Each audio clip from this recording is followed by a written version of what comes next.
Saudari-saudaraku, selamat pagi.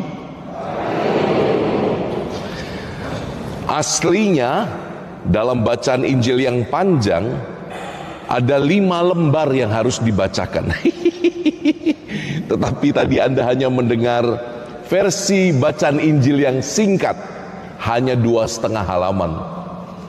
Saudari-saudaraku, Anda tahu cerita Injil tadi tentang apa? Karena saya melihat ada umat yang berdiri tapi pikirannya sudah kemana-mana itu. Habis ini sarapan apa, habis ini mau makan apa. Bacaan Injilnya tentang apa? Kalau Anda sadar tadi, tentang apa? Orang buta sejak lahir yang disembuhkan oleh Yesus. Yang menarik dari bacaan ini adalah ini mujizat yang hampir sama sekali sulit terjadi, karena dia buta sejak lahir. Dia tidak punya referensi apa itu melihat. Dan orang yang buta sejak lahir, jangankan sejak lahir, orang yang misalnya dia sudah dewasa baru menjadi buta, dianggap oleh orang-orang Israel pada zaman itu sebagai orang yang berdosa. Karena apa? Kebutaan, cacat, sakit penyakit biasanya dikaitkan sebagai efek dari dosa. Dan itu sebabnya dalam bacaan yang panjang sebetulnya ada dialog. Ada dialog antara orang-orang dengan Tuhan Yesus sendiri.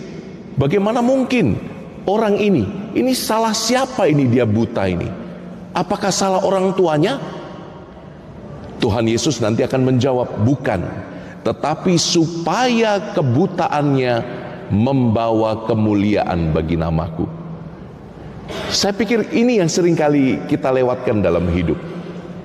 Seringkali dalam hidup ini, saudari-saudara, kita itu mengeluh karena hidup kita banyak penderitaan. Romo, kenapa aku udah ikut Yesus, Romo?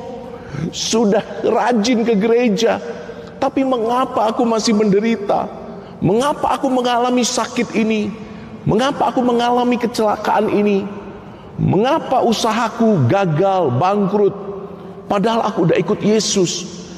Coba yang lain-lain itu, Romo, yang tidak mengenal Tuhan, hidupnya baik-baik aja, bahkan terkesan lebih enak hidupnya. Itu orang-orang yang tidak mengenal Yesus, di Instagramnya liburan terus ke luar negeri, Romo. Saya bagaimana, Romo? Menderita terus. Itu juga pertanyaan saya sih.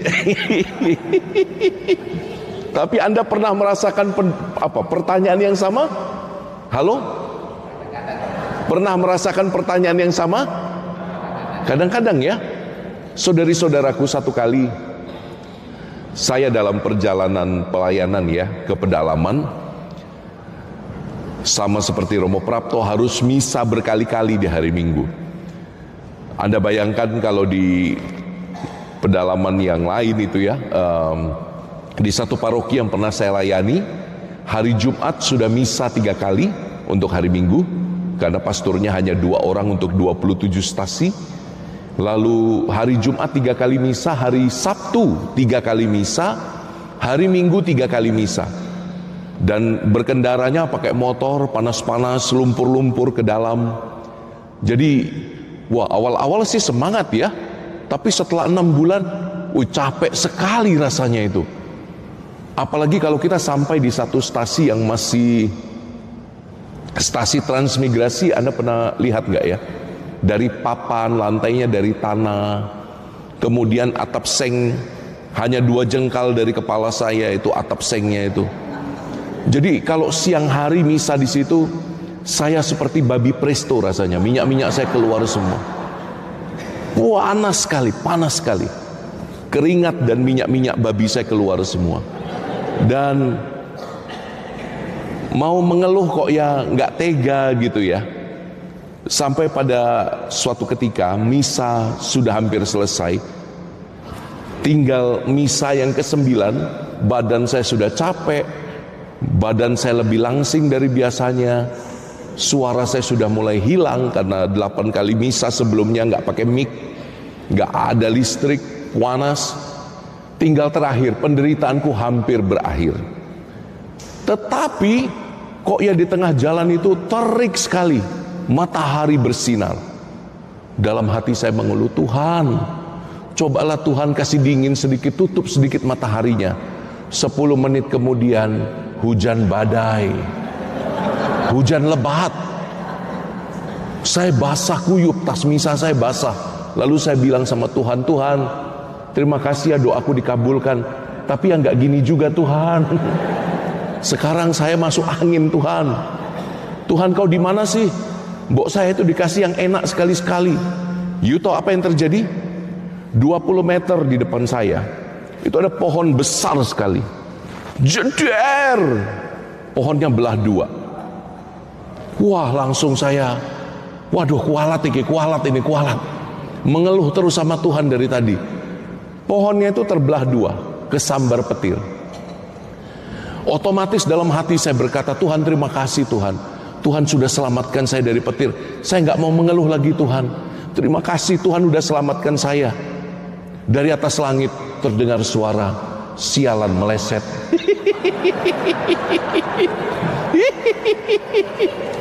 Suaranya nggak ada.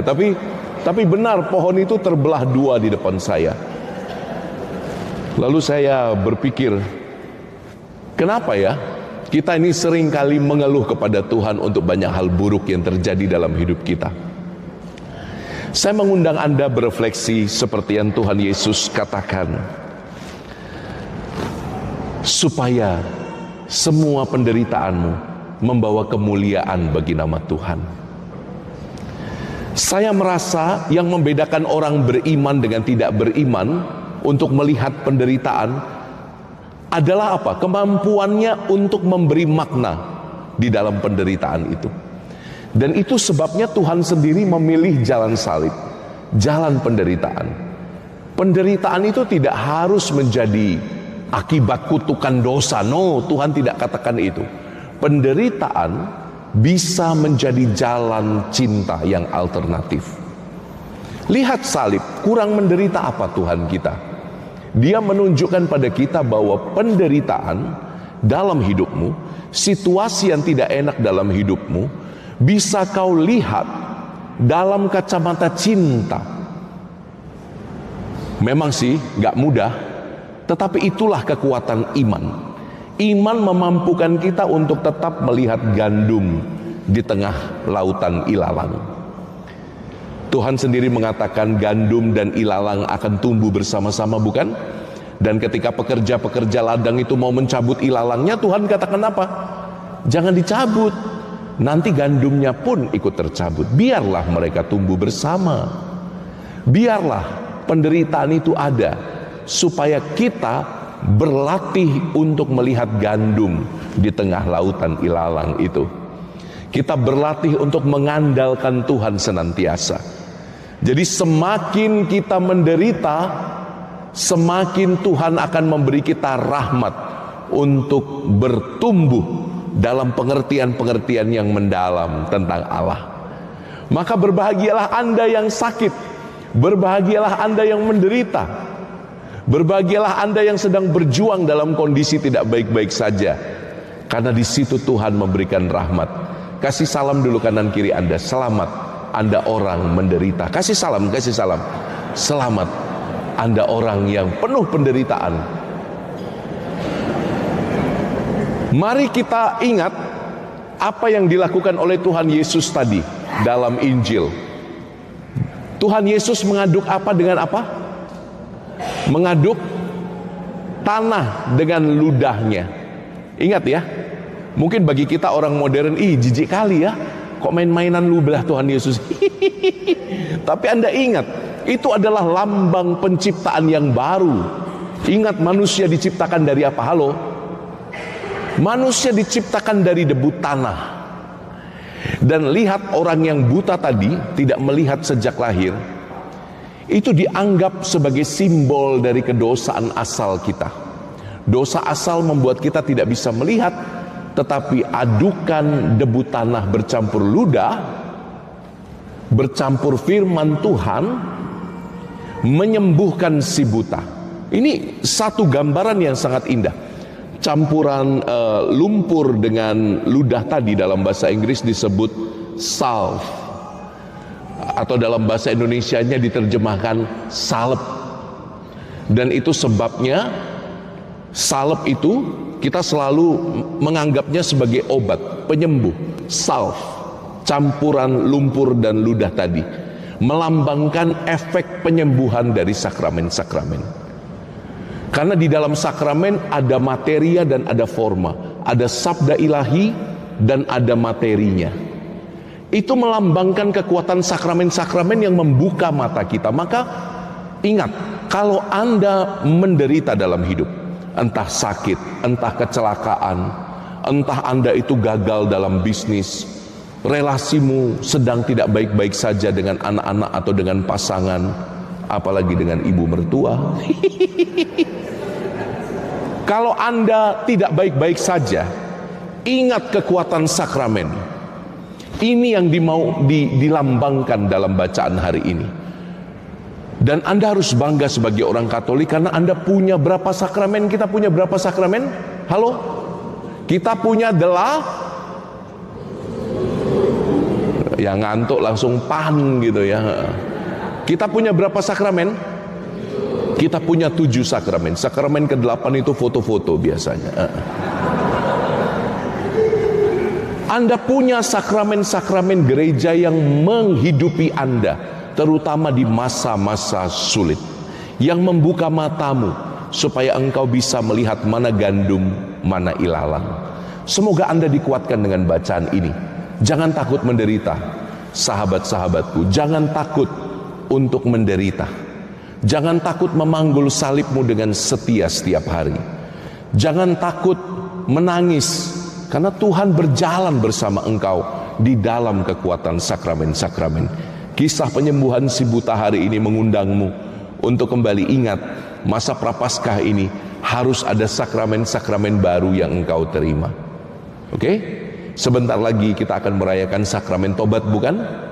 Kemudian nanti kita akan merayakan sakramen Ekaristi. Kemudian nanti dalam Paskah apa yang kita rayakan biasanya?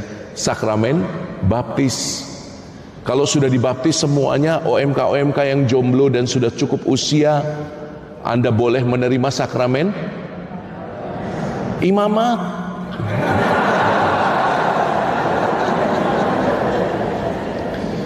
Mana sih laki-laki jomblo di tempat ini, ada nggak? Angkat tangan. Ada nggak? Anak-anakku yang jomblo ada nggak? Angkat tangan tinggi. Yang pria, angkat tangan. Angkat tangan, yang pria. Saya lihat beberapa ini yang pria ini. Kalau nggak angkat tangan, tak doakan beneran loh, berat jodohmu. Ya, coba kau pikirkan, untuk panggilan menjadi imam, biarawan, biarawati, kita membutuhkan Anda. Lihat, sakramen-sakramen menguatkan perjalanan gereja, terutama di masa-masa sulit. Maka jangan lupa kekuatan sakramen-sakramen. Oke? Itu poin dari homili hari ini. Kemuliaan kepada Bapa dan Putra dan Roh Kudus,